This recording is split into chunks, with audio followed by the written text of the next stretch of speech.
Usa ka senior citizen sa Cagayan de Oro City nga adunay sakit na nawagan og tabang aron makita siya sa iyang mga kabanay.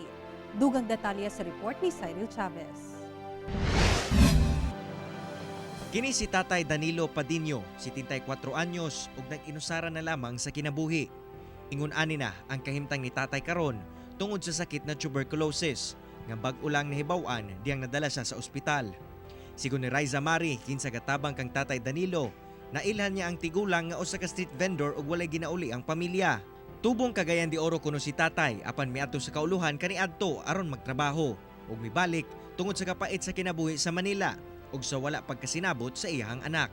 Nagatulog lamang si Tatay bisan asa sulod na kuno sa 18 ka tuig. Hantod nagkaila sila ni Riza. Anak ko sa iya nga, nganong kapanagbaho palagi ka, nga na siya nga palit na kong tambal. Diyang may grabe ang gibati ni Tatay, gidala siya sa NMMC. Karon, arang-arang na ang iyang kahimtang apan galisod gihapon siya og hinga. Ubay-ubay na sab ang tabang nga nadawat ni Tatay gikan sa mga donor. Apan dako pa ang iyang kinahanglan alang sa tambal ug bil sa ospital.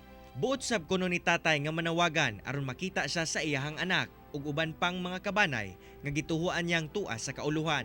Nelson Paredes ang iyang anak, Marlene Paredes ang kaninyang kapuyo.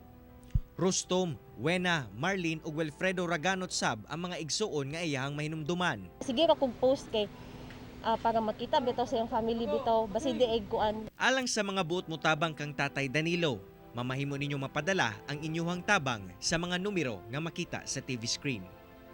Kauban si Makoy Sempron sa kamera. Ako, si Cyril Chavez para sa One Mindanao